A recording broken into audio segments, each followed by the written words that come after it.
संस्कृति को थोड़ा मान दीजिए, अपने धर्म और संस्कृति को थोड़ा मान दीजिए, वेद पुराण शास्त्रों का औलादों को ज्ञान दीजिए। हर रोज मिट रही भारत में ही पहचान आपकी, चीनी चावल से उठकर थोड़ा इस पर ध्यान दीजिए। जय श्री राम। भारत में होता है जो लोग थोड़ी थोड़ी से लालच में धर्म परिवर्तन कर रहे हैं, अपने आप को टोपी लगा ले रहे हैं। मेरी समझ में नहीं आता, आप तो उस कुल से जिनके पुरखे लड़ लड़के मर गए। आपके श्री राम 14 वर्ष जंगल में काट लिए उन्होंने अपने पिता के एक वचन के लिए, और आप लोग उन्हीं को भूल गए। आज की डेट में सबको सिखा दिया हिंदू बड़ा कमजोर है, हिंदू बड़ा सीधा है, हिंदू को पहल नहीं करना है, लड़ना नहीं है। आपने किसको मान लिया, किस भगवान को मान लिया?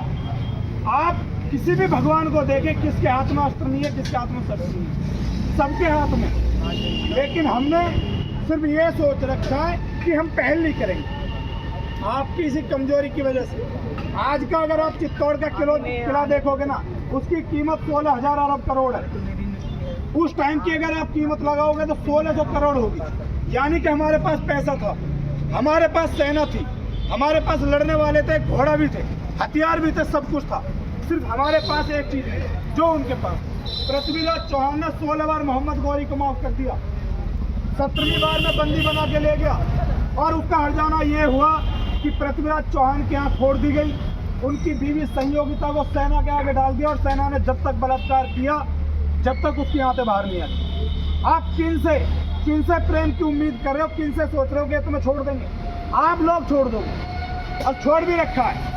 आपने देखा जो है भी नहीं, जो दिखता नहीं, उसके नाम पे गले कट रहे हैं। आपके तो साक्षात है, इतने भगवान है आपके। तो अगर आपके भगवानों को कोई गलत बोल रहा है तो जहाँ मिले साले के गर्दन काटो, पैर काटो, हाथ काटो, कुछ तो काटो। देश नहीं बचेगा, बिल्कुल देश नहीं बचेगा। आप जैसा चाह रहे हो शांति से बचेगा, नहीं बचेगा। जैसा उनका इस्लामिक आतंकवाद है, जब तक भगवा आतंकवाद नहीं होगा देश नहीं बच सकता।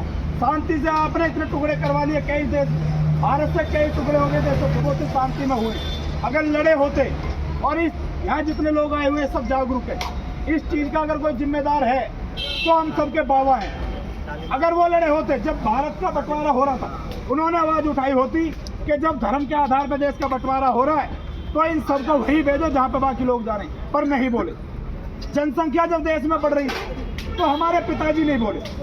आज अगर हिंदू कट रहा, लव जिहाद हो रहा, गाय माता कट रही है, अगर आप नहीं बोले तो याद रखना कि आज का कायर हिंदू भविष्य का मुसलमान है।